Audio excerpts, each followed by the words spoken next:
yekunlaşacaq deyə.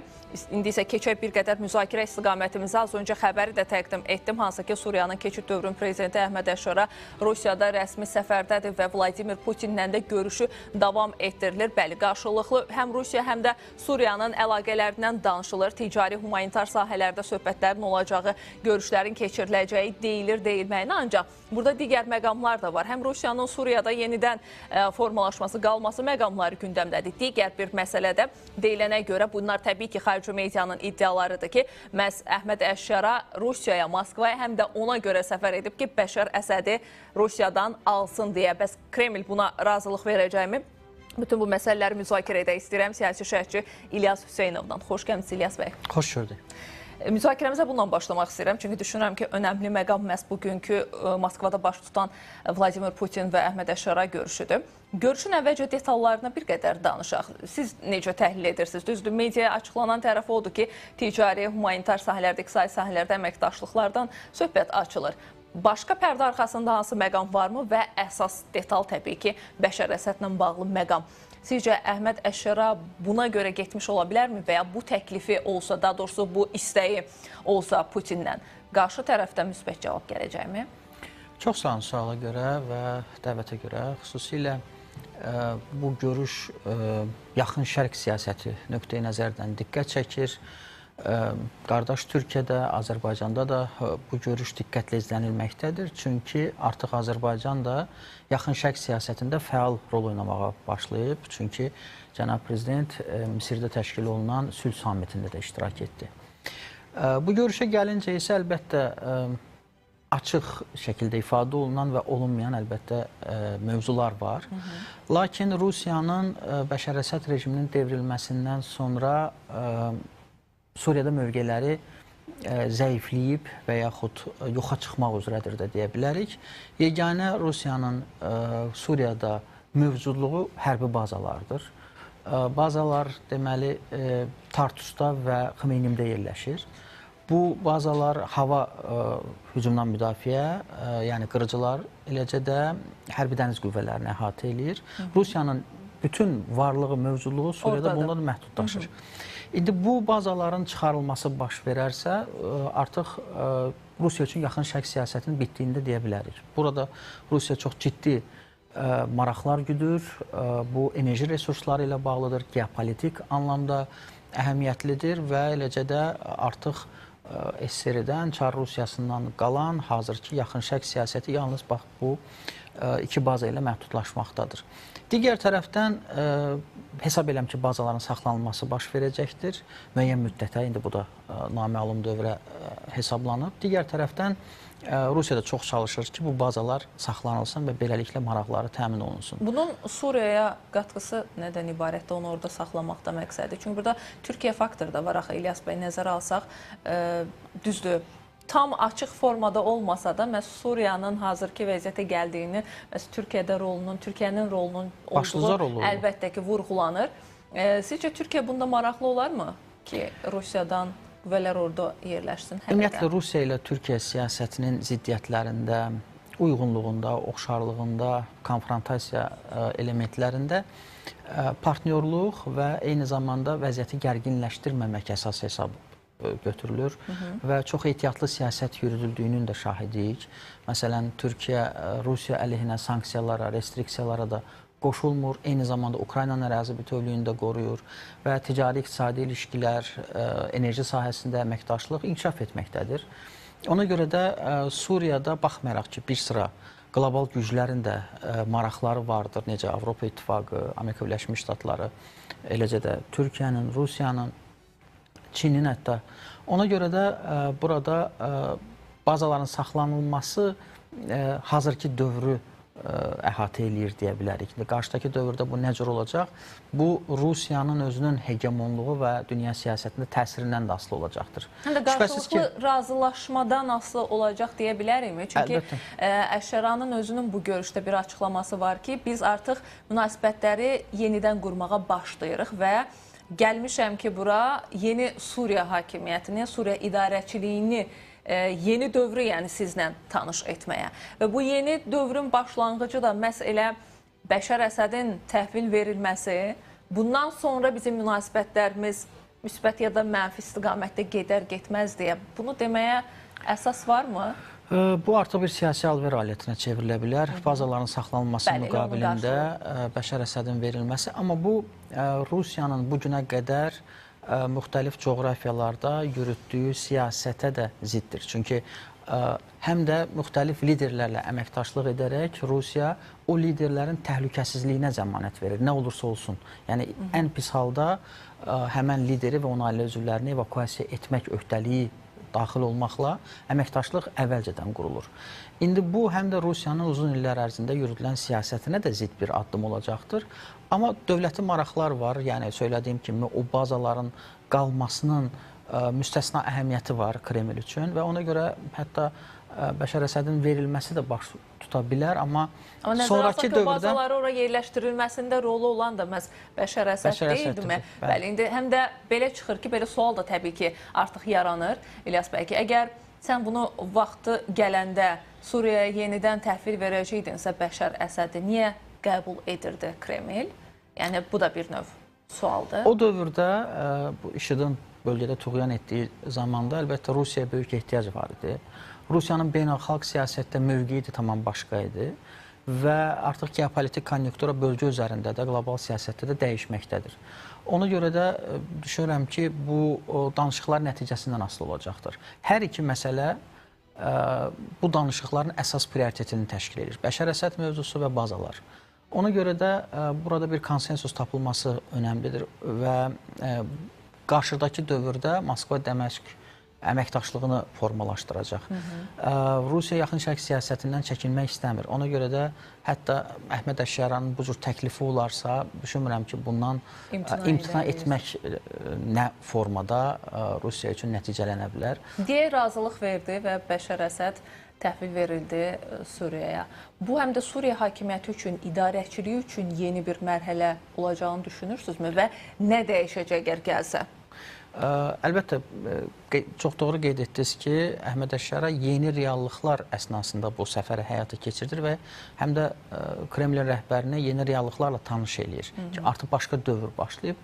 Bir məqamda vurğulamaq istəyirəm ki, Qərb mediasında Əhməd Əşşaranı əvvəl terrorçu kimi təqdim eləmək niyyəti var idi, amma əslində ölkənin suverenliyini, ərazi bütövlüyünü, gələcək müqəddəratını müəyyən eləyən və dövlət institutlarını, siyasi institutları relsə qoymaq niyyətində olan bir liderdir və hesab edirəm ki, bu çətin, həssas dövrdən də ölkəsini başuca çıxaracaqdır. Elə artıq onun legitimliyini, onun ölkə üzərində keçid hökumətini formalaşdırsa da rəhbərliyini qəbul edən mühüm geosiyasi mərkəzlər vardır və elə bu səfərin özünün yüksək səviyyəsi də onu deməyə əsas verir ki, artıq bu reallıqlarla hər kəs barışıb.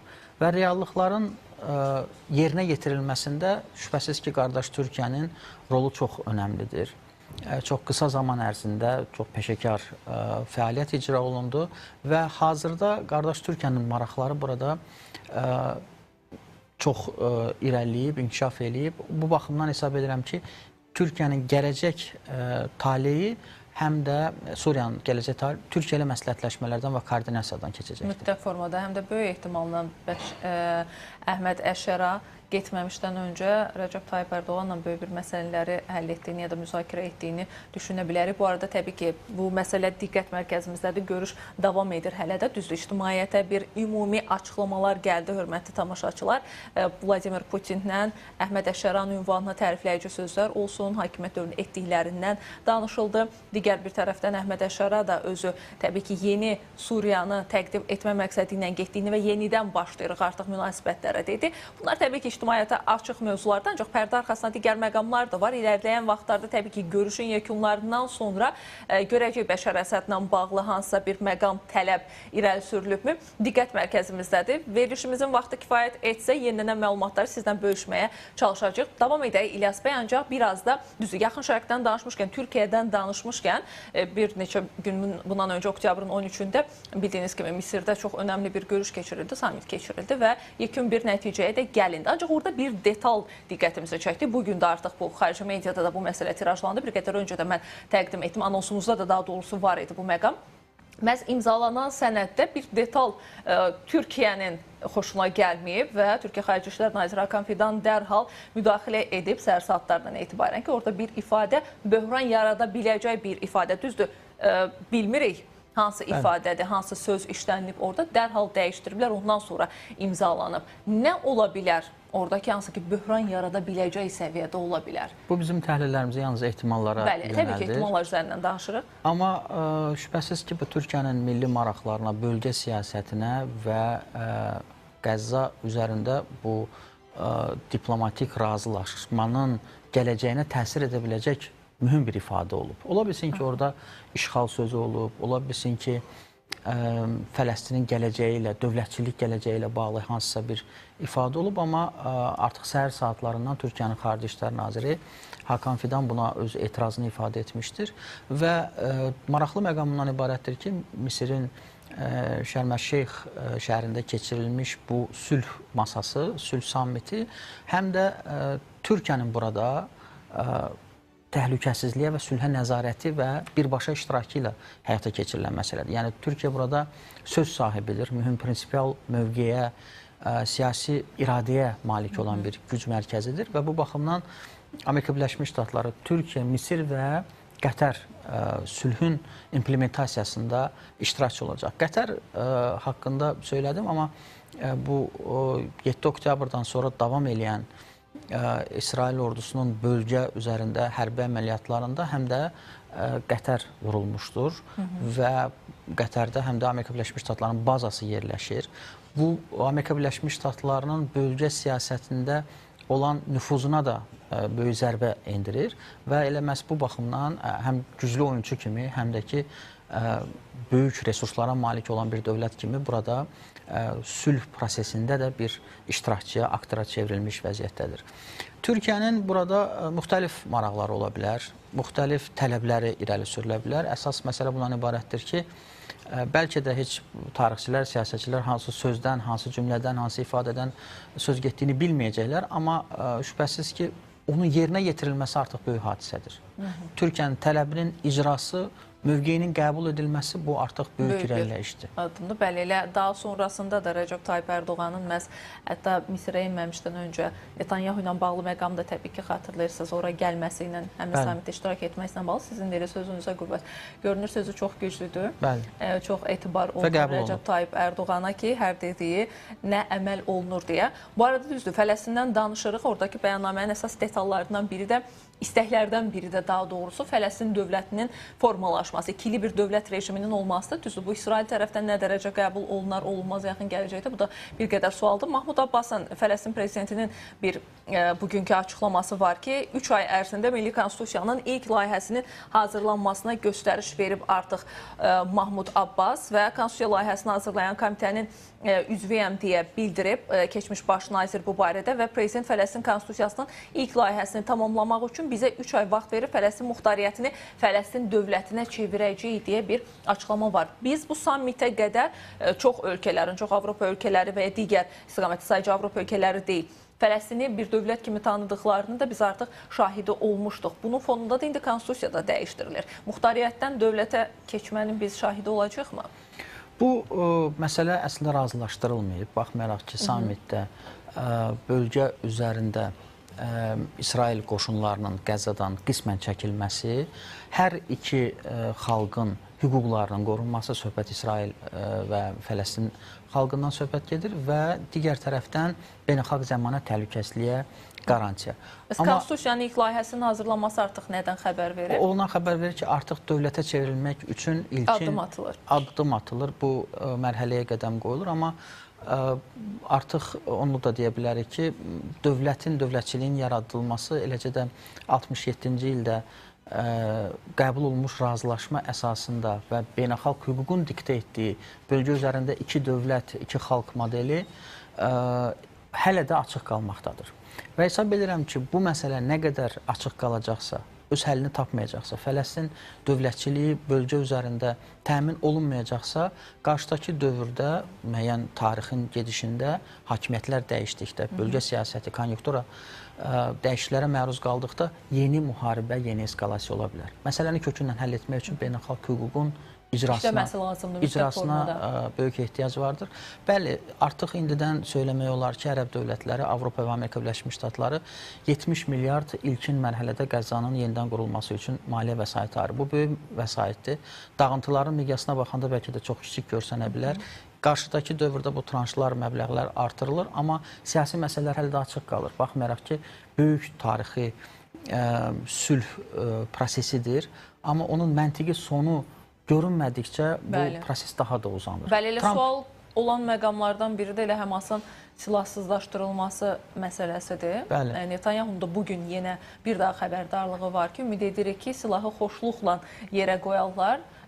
Əks halda vəziyyət daha da gərginləşəcək. Hətta Netanyahu'nun istəyi sadəcə Həmasın silahı yerə qoyması deyil. Həmin regionda silah alışı, satışı, istehsalı məsələsi, yəni daşınması, bu məsələlər də aradan qaldırılmalıdır, deyir Netanyahu. Bunun özü də çox çətin bir proses deyilmi? Əlbəttə, çünki kənar oyunçuların burada maraqları var. Həmasın silahlandırılması, logistik fəaliyyətin icra olunması var.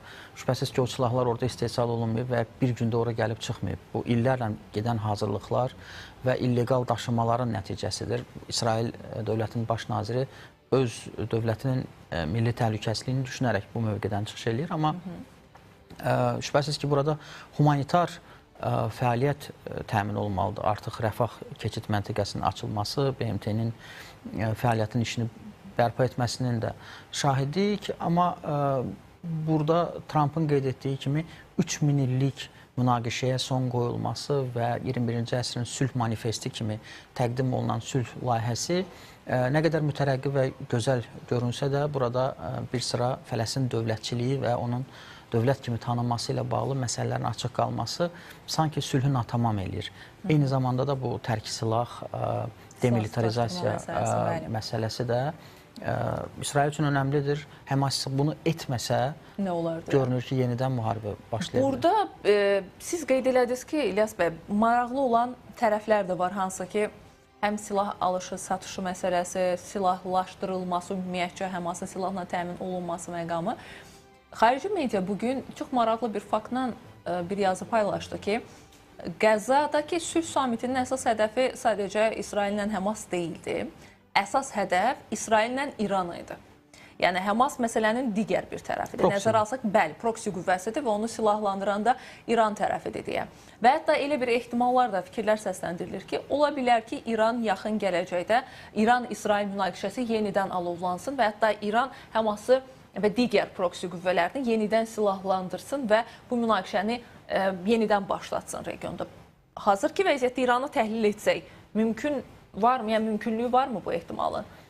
Mövzudan mövzuya gözəl keçdiniz. Mənə elə gəlir ki, elə həqiqətən də Həmas sanki bir süni yaradılmış, kənardan dəstəklənən həm maddi, həm hərbi təchizat baxımından bir qüvvədir və burada İran-İsrail qarşıdurması var və zaten bu böyük bu sürəcin içərisində həm də 12 günlük müharibə də davam edirdi, soyuq münasibətləri. Eyni zamanda sülh masasına İran da dəvət olunsa baxmayaraq İran iştirak eləmədi və İran nüvə proqramı ilə bağlı məsələ də açıq qalmaqdadır və MAQATE-nin əməkdaşları ilə, nümayəndələri ilə əlaqələrdən, məsləhətləşmələrdən, kontaktlardan, monitorinqdən də İran imtina eləyib və bu da onu deməyə əsas verir ki, İranın sülh məqsədləri ilə zənginləşdirdiyi uran məsələsi Avropa və Qərb, eləcə də İsrail tərəfindən böyük qəzəbə tuş gələ bilər və bu da şübhəsiz ki, böyük müharibəyə, eskalasiyaya,